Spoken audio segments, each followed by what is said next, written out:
Bonjour à tous. Nous vous invitons à regarder cette vidéo qui porte sur les mécanismes de transmission et de transformation du mouvement.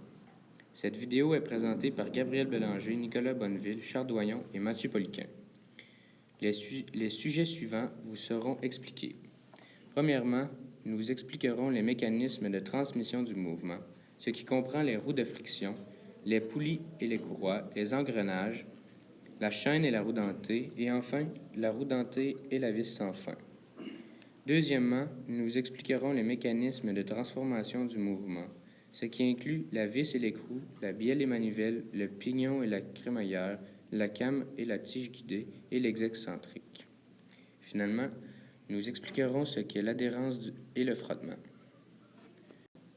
À titre de référence, nous avons utilisé le manuel et le cahier d'exercice Synergie et nous avons retiré des images d'Internet.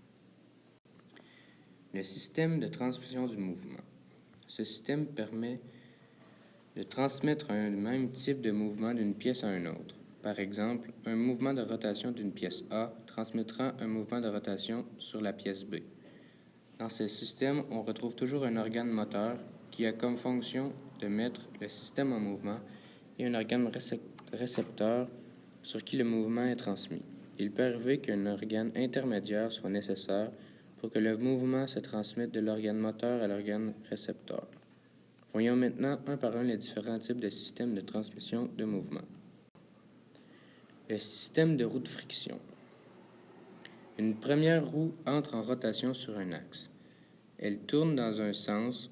Comme elle est en contact avec une autre roue, cette dernière se mettra elle aussi à tourner sur un autre axe, mais dans le sens inverse. Le frottement entre les deux roues doit être suffisant pour éviter le glissement. Point. L'adhérence entre les roues sera donc importante. Donc, un mouvement de rotation entraîne un mouvement de rotation. Le système courroie et poulie. Une des deux poulies qui joue le rôle d'organe moteur entre en rotation et grâce à la courroie qui agit comme organe intermédiaire. Une seconde poulie, qui représente l'organe récepteur, entre elle aussi en rotation dans le même sens que la première. Il est possible de faire tourner les deux poulies dans le sens contraire si la courroie est placée en 8 plutôt que comme sur le dessin. L'adhérence entre les poulies et la courroie sera aussi très importante dans ce système. La tension appliquée sur la courroie aura un impact sur l'adhérence. Aussi, le type de courroie et de gorge dont sont munies les poulies auront un impact sur le glissement. Dans ce cas aussi, un mouvement de rotation entraîne un mouvement de rotation. Les systèmes d'engrenage. Ce système est composé d'au moins 2 roues dentées. La présence des dents sur les roues empêche le glissement entre elles comparativement aux roues de friction qui n'ont pas de dents. Il existe une variété d'engrenages de par leur forme. Droite, à couronne et pignon, conique, ou de par leur denture, droite et hélicoïdale. Dans ce cas aussi, un mouvement de rotation entraîne un mouvement de rotation. Le système de chaîne et la roue dentée. Le fonctionnement de ce système est comparable au système de courroie et poulie, sauf que la courroie est remplacée par la chaîne et les poulies par les roues dentées. Les maillons de la chaîne s'accrochent aux dents des roues. Pour éliminer les problèmes de frottement et d'usure, les pièces qui constituent ce système doivent toujours être bien lubrifiées.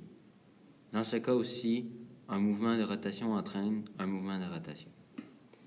Le système de la roue dentée et de la vis sans fin. La roue dentée peut avoir une denture droite ou hélicoïdale et la vis est hélicoïdale. Ce qui est intéressant dans ce type de système, c'est que la direction de l'axe de rotation n'est pas la même pour la roue dentée que pour la vis sans fin. Ils sont perpendiculaires l'un par rapport à l'autre. Ce n'est pas la roue dentée qui entraîne la rotation dans la vis sans fin. C'est seulement la rotation dans la vis sans fin qui permet la rotation de la roue dentée. Pour résumer, regardons des animations des différents systèmes de transmission du mouvement. Premièrement, les roues de friction. On peut voir que les deux roues ne tournent pas dans le même sens.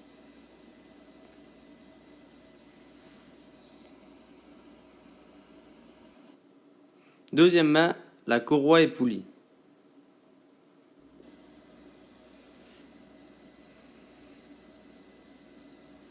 Les deux roues tournent dans le même sens.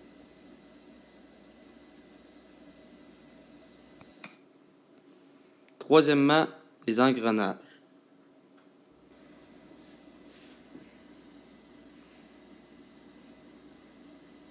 Les deux roues ne tournent pas dans le même sens.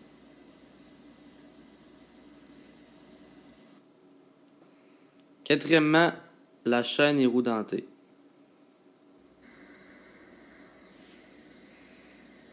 Les deux roues tournent dans le même sens grâce à la chaîne qui transmet le mouvement. Finalement, la roue dentée et la vis sans fin.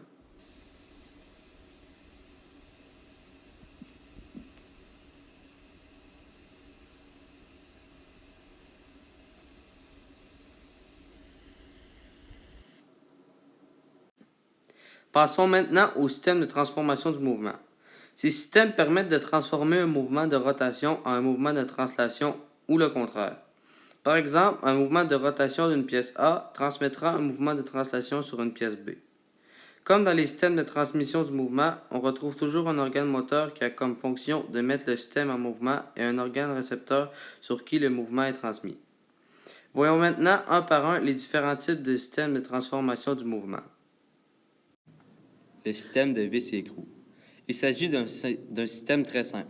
Si la vis tourne et qu'on retient l'écrou, la rotation de la vis fait en sorte que l'écrou va se déplacer en translation.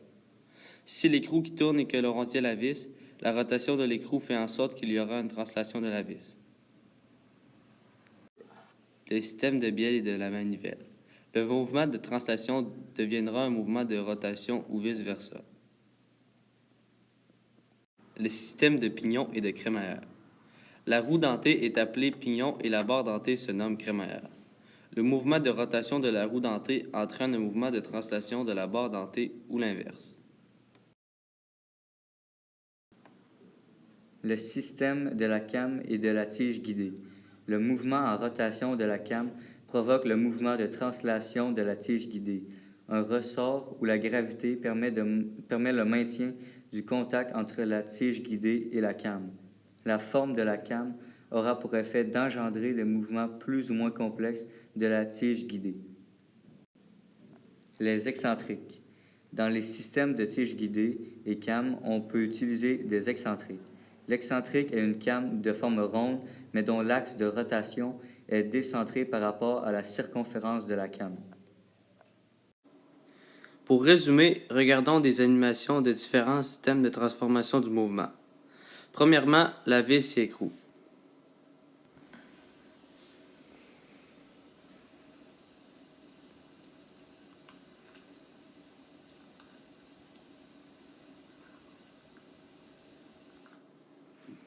Deuxièmement, la bielle et manivelle.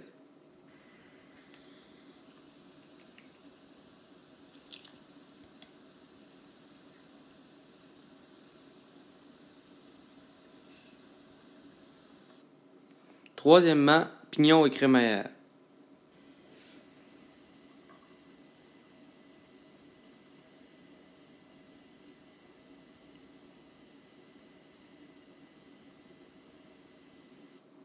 Et finalement, la came et la tige poussoir.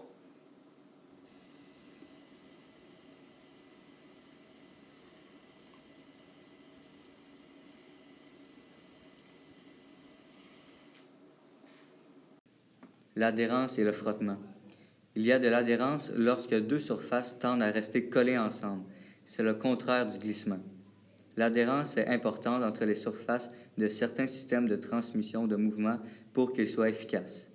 Rappelons-nous le système de courroie et poulie et celui de roue de friction.